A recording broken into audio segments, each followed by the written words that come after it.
Facebook, a platform connecting billions worldwide where friendships flourish and memories are shared. But behind this digital utopia lies a dark and growing threat. This is the story of Lisa Lowry from Sussex, New Brunswick, originally done by CBC's Rosa Marchitelli. For 3 days, Lisa could do nothing but watch as a fraudster impersonated her on Facebook, swindling her friends out of thousands of dollars. Lisa's experience is part of a broader pattern of account takeovers where scammers lock users out of their accounts, then post fake sales ads claiming they are selling items because a family member has moved into long-term care. In 2023 alone, 16,000 Canadians reported being victims of cyber fraud, with losses totaling almost $429 million. For Lisa, it started with an email that looked like it was from Facebook, saying her account had been compromised. When she clicked the link and entered her password, the fraudster took control. Lisa felt helpless, watching as her friends were swindled out of their money. Despite several reports to Facebook, Meta did nothing to stop it. The scammer continued to correspond with Lisa's friends, sounding convincingly like her. Despite the obvious fraud, Meta's response was inadequate. Some say Meta and other social media giants should be more proactive in protecting users and emphasize the need for regulations to ensure these companies have adequate customer service to deal with fraud quickly. Meta reported $185 billion in revenue last year, yet they failed to protect users in such a basic way. Users like Lisa, who thought she was Facebook savvy, found it easy to fall for these scams. Now it's time for Meta to take control and protect its users. I grabbed the wrong mug. We need some Fraud Squad mugs. So now that we know her story, obviously the next logical question is, how could this have been avoided? Be wary of phishing emails or anything that could potentially be a phishing email. Anything that you're gonna have to enter information into could potentially be a phishing email. In this example, it was Facebook. They got an email from what they thought was Facebook. They said it was urgent. You know what? I mark it urgent A, urgent B, urgent C, urgent D. Urgent A is the most important. Urgent D, you don't even really have to worry about. Usually these will have some sort of urgency behind them, so it stops your thinking process, literally. So be wary. If you do get an email saying you need to reset your password because someone did try to hack into it, go to the Facebook app or go to the actual URL you know. Don't click any links within that email. So be always on the lookout for things that could be phishing and anything that you're going to have to enter one of your pieces of information in.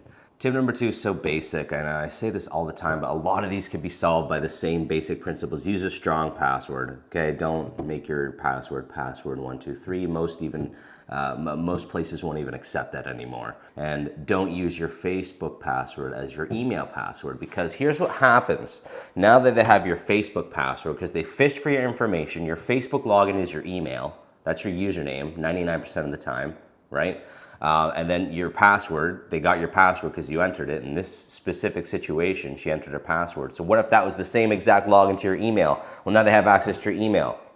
So even if you go to reset your password through Facebook, it'll go to your email, which they already could potentially have access to. They could change your email password. Enable two-factor authentication. Another basic one, I'm gonna repeat this all the time, but this would have stopped right in its tracks had she had 2FA enabled on the account. She would have said, okay, even if they had her password, they would have tried to log in.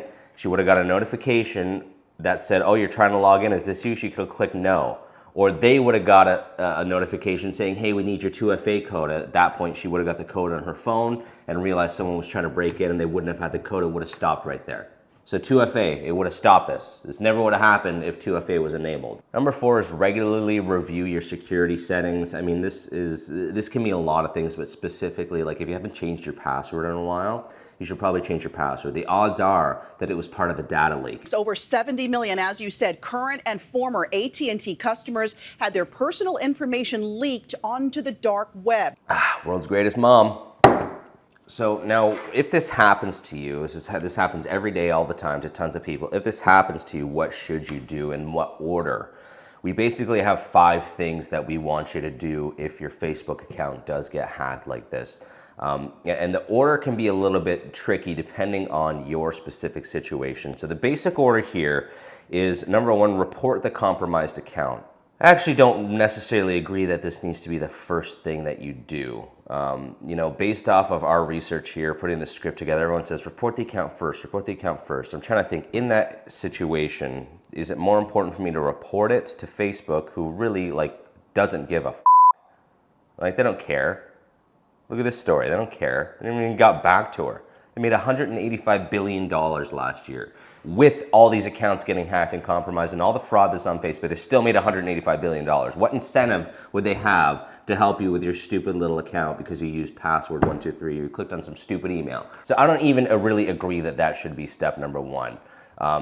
So we'll talk about these openly, and then at the end of this, let's find a good order that makes sense. Number two, alert your contacts is what we have next, based off of kind of the consensus. I would say that's probably arguably step number one. I would say let the people that are going to get scammed know first before you let Facebook know, because letting Facebook know basically does nothing. It basically does nothing.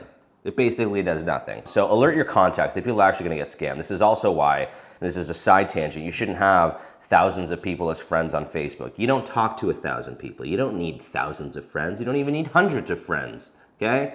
You don't even need hundreds of friends, okay? Unless you're a really popular guy, you're gonna have a couple hundred people maybe, but thin out your Facebook friends, for God's sakes. That's another side tangent. You don't have any friends or any family or any land. But alert your contacts. Anybody that you're close to, let them know, hey, my Facebook account got hacked. Text them, call them, email them, whatever you gotta do, let them know so that they know, oh, okay, then they can spread it to your contacts, then they can post and tag your account and do something. It just gets the awareness out there. So I would probably put that as number one and just say, let the people that are gonna get scammed know that they might be getting scammed if it's from your account.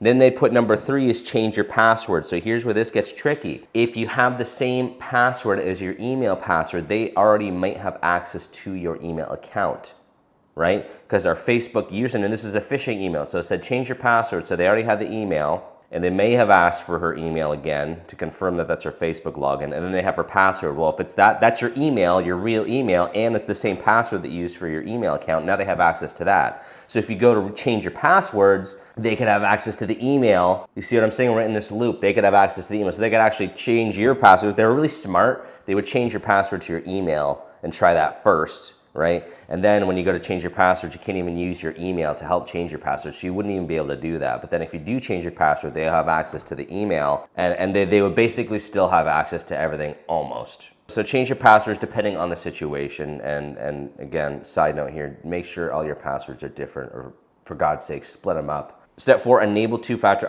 authentication. So 4 things: report the compromised account, alert your contacts, change your password, enable 2FA. I would say alert your contacts first, because they're going to get scammed, then change your password, enable 2FA, and then report the account when you've done all that. If you can get access to your account, then you can let Facebook know, because as this story's shown, they've done nothing. So the moral of this story is that Facebook sucks. They don't care about you. They're making money anyway, so forget about that. Take responsibility and take matters into your own hands when it comes to your data security and privacy. Make sure that you have 2FA, because 2FA could have stopped this whole thing, right? Use 2FA as much as possible. I know it's a pain in the ass. I know it takes 45 minutes to log into something, right? It does. Logging into something now in 2024 is a 45-minute process.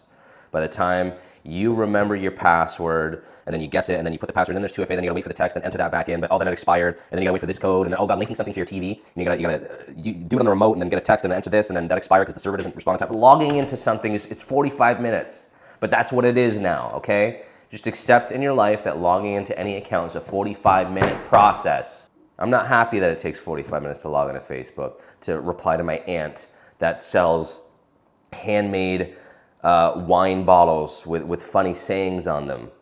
So thank you very much. Hopefully you enjoyed this episode of Fraud Squad. We're back with episodes once a week. We're going to be doing this kind of storytelling thing. We got interviews coming up with some people that are victims.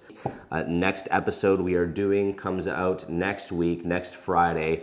It's about Wi-Fi and how disturbing public Wi-Fi is and now private Wi-Fi. What we're going to show you next week is how easy it is. We're going to show you this, how easy it is to get disgusting amounts of information on people from public Wi-Fi, and now how that's leaking into your private Wi-Fi with these unsecured devices and this Internet of Things. We're going to show you firsthand how that's actually done. So you need to subscribe. Okay, share this with your grandma. Share this with your young little cousin who thinks he's an internet expert. Share this with your teacher who thinks they're cool because they can do Excel and they can do a spreadsheet. Okay, share this with your college professor who teaches marketing, but you know there's newer stuff out there, and really, you need to go to school for marketing. Can't you just learn it on YouTube? Share this with your aunt that does the Etsy store and the Facebook Marketplace store, and she makes custom handmade, homemade crafts. Share it with your friends that you don't talk to. Here's what you can share it with. Share it with your 50,000 Facebook friends you haven't talked to, and most of them you don't know. Share it with the list of strangers on your Facebook account. Do that. Do that one. Scrap all that other crap. Share it with the strangers on your Facebook account, and I'll have 17 million followers and subscribers in 2 days. World's greatest mom.